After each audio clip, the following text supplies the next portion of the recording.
Bem-vindos ao Treino a Consciência. Eu sou o Marcelo Graça e este é o podcast que procura aumentar a tua consciência acerca do exercício e saúde com base em evidência científica. E agora, vamos! Boas, bem-vindo aqui ao episódio número 3. Neste episódio eu quero abordar um conteúdo diferente relativamente àquilo que é a questão do treino e abordar mais a parte da nutrição. E esta foi uma questão que foi importante também no meu desenvolvimento académico, porque durante a experiência prática ao nível pessoal no meu trabalho, quando trabalhava no contexto de 1 para 1, percebi que essa era uma das lacunas que tinha, porque na faculdade nós não tínhamos essa mesma aquisição desse conhecimento de forma aprofundada que nos pudesse dar ferramentas realmente úteis para utilizar em contexto de prática, por exemplo, naquilo que eu estou a fazer atualmente, no contexto de trabalho de 1 para 1 a nível individual. Então, no estúdio chegavam pessoas, por vezes, que tinham como objetivo, obviamente, melhorarem a sua composição corporal, e aquilo que eu sabia, neste caso, fazer era, sobretudo, melhorar as qualidades físicas da pessoa, a sua força, a sua capacidade aeróbica, capacidade anaeróbia, a sua flexibilidade, entre outras. E então o que eu me apercebi era que muitas das vezes, perante aquilo que era o meu trabalho, que dificilmente só e por si só, através do treino e da realização de exercício físico, mais nomeadamente, por exemplo, trabalho de força, era difícil haver aqui uma melhoria significativa da composição corporal, sem que houvesse aqui um ajuste a nível daquilo que era a alimentação e a nutrição da pessoa. Então, posto isto, tive a necessidade então de realizar uma pós-graduação em nutrição, alimentação e suplementação no exercício na Universidade Lusófona. E isso, de certa forma, foi-me dar aqui competências para que, mesmo eu não sendo nutricionista, pudesse dar um aconselhamento prático para que a pessoa pudesse então ter aqui ferramentas para que sim, conseguíssemos então alcançar os resultados, não só nas qualidades físicas, como também naquilo que era a sua composição corporal, quer seja naquilo que é o aumento de massa muscular esquelética, na redução da sua massa gorda, na gestão do peso, quer seja para o aumento, para a manutenção ou para a perda desse mesmo peso. E então foi importante essa mesma aquisição de conhecimento para intervir junto das pessoas com quem trabalho. E então eu queria, neste caso, abordar hoje um conhecimento relativo àquilo que é a pirâmide da nutrição. E este conceito proposto por Eric Helms acaba por ser importante porque grande parte do conhecimento atualmente está um pouco disperso. As pessoas falam relativamente a qual é que é a quantidade de proteína que eu preciso ingerir diariamente, qual é que é o déficit calórico que eu tenho que hum, realizar, ou qual é que é o suplemento mais importante para que eu consiga perder aqui a massa gorda, aumentar a massa muscular esquelética. Ou seja, existe um conjunto de fatores que estão um pouco desorganizados e aquilo que eu me apercebo é que as pessoas se encontram muitas das vezes perdidas naquilo que diz respeito à nutrição. E então, eu queria propor e falar-vos sobre este modelo da pirâmide da nutrição proposto por Eric Helms como uma forma de nós conseguirmos ter um processo em que consigamos olhar para a base da pirâmide até ao topo da pirâmide, daquilo que é mais relevante para a adequação ao objetivo da pessoa, até aquilo que é cereja no topo do bolo, em que tem também um impacto, mas não tão significativo como a base da pirâmide. E era percorrer todas estas partes da pirâmide para que nós consigamos então perceber como é que podemos então ajustar aquilo que é a nossa alimentação ao nosso objetivo. Então, na base da pirâmide encontra-se aquilo que são as necessidades energéticas totais. Ou seja, primeiro, independentemente da dieta que a pessoa faça, é importante aferirmos aquilo que são as suas necessidades energéticas totais. E isso tem, neste caso, em consideração o seu metabolismo basal, que representa aqui 50 a 70% desse mesmo dispêndio energético total da pessoa a nível diário, o efeito térmico dos alimentos, aqui aproximadamente os 10%, e o remanescente, aquilo que é a atividade física, o exercício físico também, que é a subclasse da atividade física que a pessoa faz, o restante, o remanescente, que é variável de pessoa para pessoa. E então, nós para calcularmos esta primeira base da pirâmide, estas necessidades energéticas totais da pessoa, podemos fazer através de diversas formas. Mas as formas mais práticas às quais nós podemos até realizar, uma pessoa que esteja, por exemplo, em sua casa com o seu computador, sem que fazer aqui métodos diretos, mas que faça através de um método indireto essa mesma estimação, pode então começar por calcular aquilo que é o seu metabolismo basal, através de diversas equações, e a equação, neste caso, depende muito então de se a pessoa é normal ponderal, se a pessoa tem excesso de peso ou se é um atleta, mas eu vou recomendar aqui algumas equações para estimação desse mesmo metabolismo basal que vocês podem utilizar para aferir essas mesmas necessidades. Então, vocês podem utilizar a equação de Harris-Benedict, que vai ter aqui basicamente em consideração a vossa idade, o vosso peso, o vosso sexo e a vossa altura. E então também podem utilizar outra equação, como por exemplo as equações presentes no Institute of Medicine, em que têm em consideração e que podem ser aqui mais específicas para pessoas com excesso de peso ou para pessoas normoponderais, dependendo também do sexo, difere a equação do sexo masculino para o sexo feminino e também tem em consideração aquilo que é a vossa idade, o vosso peso e a vossa altura e o sexo. E depois também tem uma equação, por exemplo, se forem atletas treinados, que é a equação de Cunningham, que podem utilizar e necessitam aí sim de ter o quê? Necessitam ter a vossa massa muscular esquelética, a massa isenta de gordura, em quilos, para inserir também, substituir nessa mesma equação. Ou seja, depois de terem esta estimação daquilo que é o vosso metabolismo basal, vocês vão ter de ter em consideração aquilo que é a atividade física. E então vão tentar, neste caso, com esse valor que vos deu, vão multiplicar por aquilo que é o Physical Activity Level, que isto aqui está presente na Organização Mundial de Saúde e basicamente é um fator de atividade física que tem em consideração se vocês são pessoas sedentárias, neste caso ativas, considerar se são atividades de intensidade leve, moderada ou vigorosa. E então vocês podem ver através desse Physical Activity Level e multiplicar esse mesmo fator por aquilo que é o vosso metabolismo basal. E então aí vocês vão ficar com as vossas necessidades energéticas totais aferidas. E este valor é importante porquê? E porquê é que esta base das necessidades energéticas totais da pirâmide é relevante? Porque até o dia de hoje, aqui o balanço energético, este conceito, ou seja, a diferença entre aquilo que é o nosso consumo e o nosso dispêndio energético, é que vai ditar a gestão daquilo que é o nosso peso. Se for um balanço energético positivo, vamos acabar por aumentar o peso. Se for um balanço energético neutro, acabamos por manter o peso. E se for um balanço energético negativo, vamos então reduzir aquilo que é o nosso peso. E também, qual é que é, por exemplo, vamos falar aqui relativamente a se o objetivo for da pessoa for perder peso, qual é que é a quantidade de déficit calórico? Ou seja, qual é que é a quantidade relativamente às minhas necessidades que eu vou ter de planear na minha dieta para que eu consiga baixar o meu peso? Ou seja, existem valores aqui mais conservadores, menos conservadores, valores mais restritivos, neste caso menos conservadores, vão ser mais difíceis também de implementar numa dieta, mas fala-se muitas vezes aqui de uma proposta feita por Wisnowski, que nos permite saber que se nós aplicarmos basicamente um déficit calórico de 500 quilocalorias por dia, ao longo, neste caso, de uma semana, em 7 dias, que vai dar aqui um total de déficit calórico na semana de 3.500 quilocalorias, então é possível perceber que vai haver uma redução da perda de peso na ordem dos 0,45 kg por semana, mais nomeadamente naquilo que diz respeito à massa gorda. E então, basicamente, este déficit calórico, se for implementado, pode então levar a este ritmo de perda de massa gorda.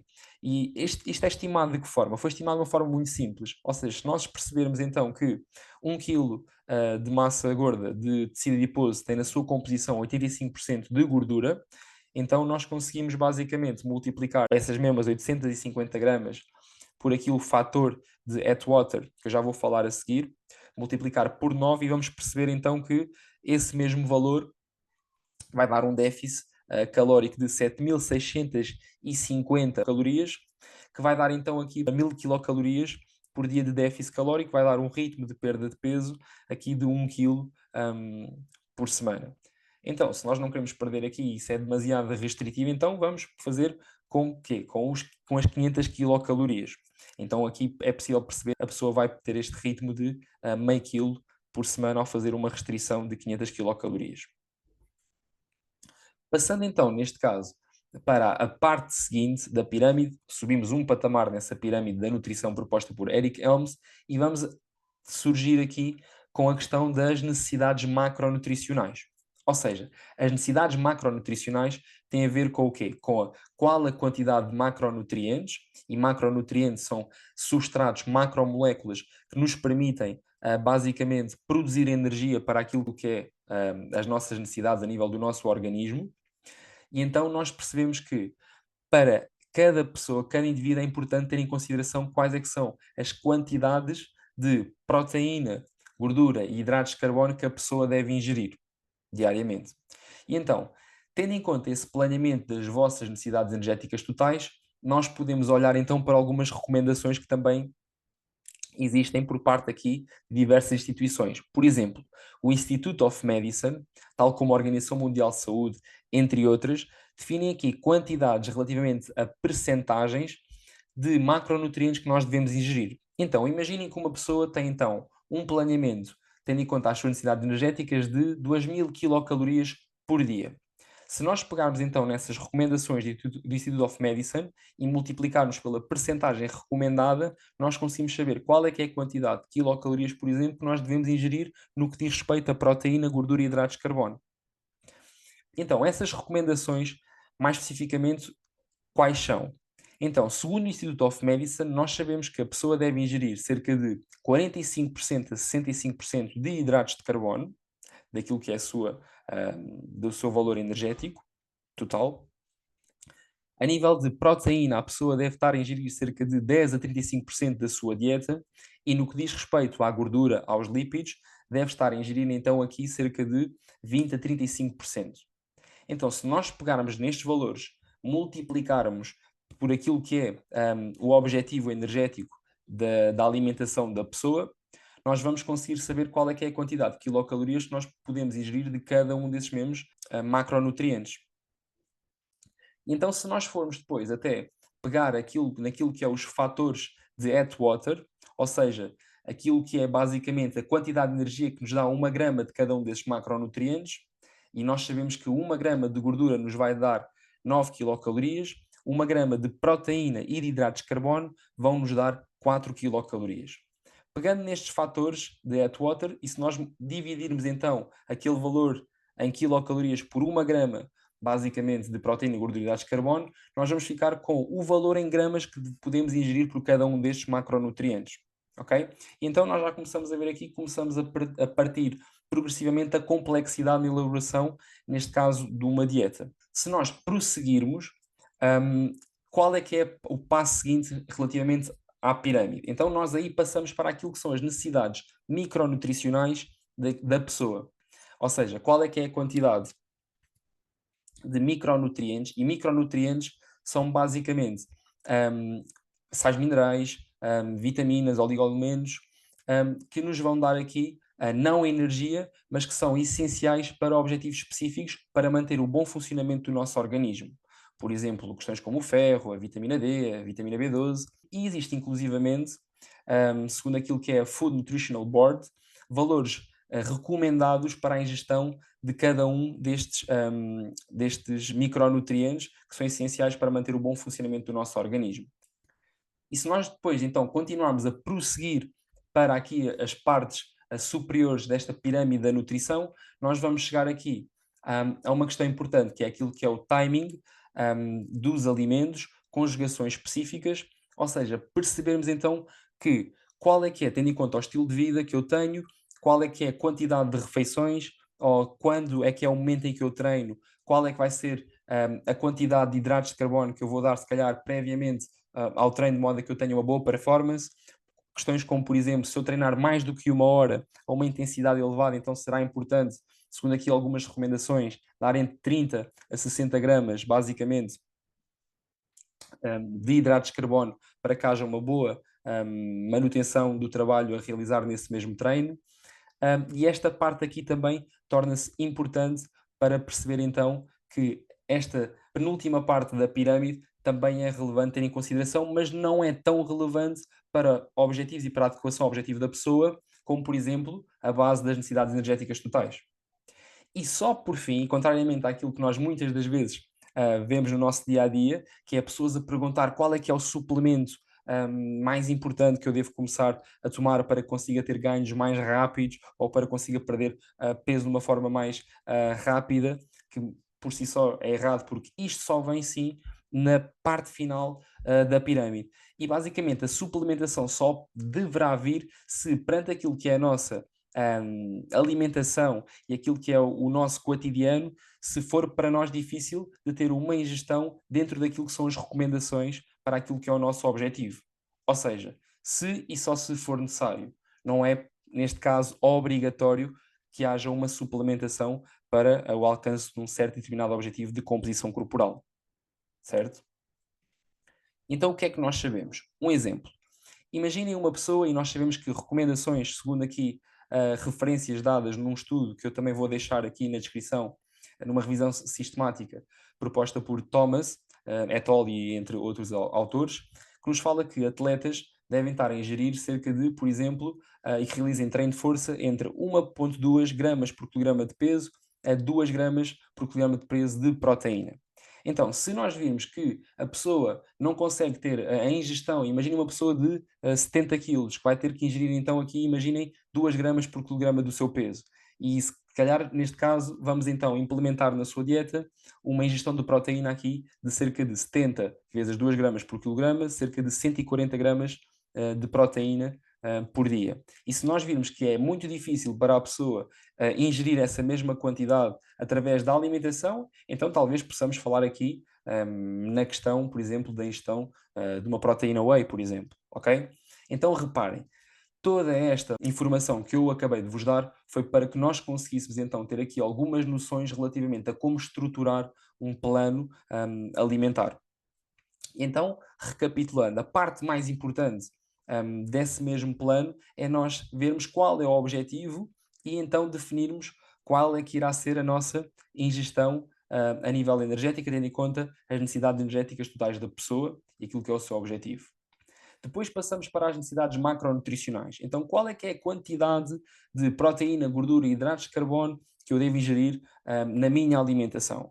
Depois, então, passamos para as necessidades micronutricionais da pessoa, que vai diferir, tendo em conta a faixa etária em que está, o seu sexo, a sua idade, e então é importante olhar, então, por exemplo, para o Food Nutritional Board, que está presente no Institute of Medicine, como vos falei, e ver quais é que são as quantidades de micronutrientes essenciais para manter o bom funcionamento do organismo. Depois, só depois, vemos então o timing específico dos alimentos e, por fim, a questão da suplementação. E então, importa referir que esta é a estrutura à qual nós podemos então começar a pensar e implementar de acordo com aquilo que é o nosso objetivo. Ok? Portanto, hoje era este o conteúdo que eu queria passar-vos aqui relativamente à questão de adequar a alimentação àquilo que é o objetivo da pessoa, e sei que aqui está basicamente muita informação, mas que é uma boa base para começarem a pensar e selecionar a informação que pretendem adquirir muitas vezes daquilo que veem na internet e tudo mais. Se quiserem ajuda também, podem perfeitamente mandar uma mensagem e então também posso ajudar nessa componente da nutrição, tal como na prescrição do exercício, com algum aconselhamento, caso seja necessário e achem que deve ser feito, então estejam à vontade. E para mais ainda, se vocês gostaram também aqui do conteúdo e querem ser também agentes promotores de saúde e divulgar aqui este conhecimento com base em evidência ao maior número de pessoas, ajudem-me também aqui, podem colocar aqui, subscrever o canal ou seguir, neste caso, o podcast, deixarem a vossa avaliação de 5 estrelas ou deixarem o vosso like e vão-me ajudar também a espalhar esta palavra e a ajudar mais pessoas e a cumprir aquilo que é a minha missão, ok? Portanto, muito obrigado e força!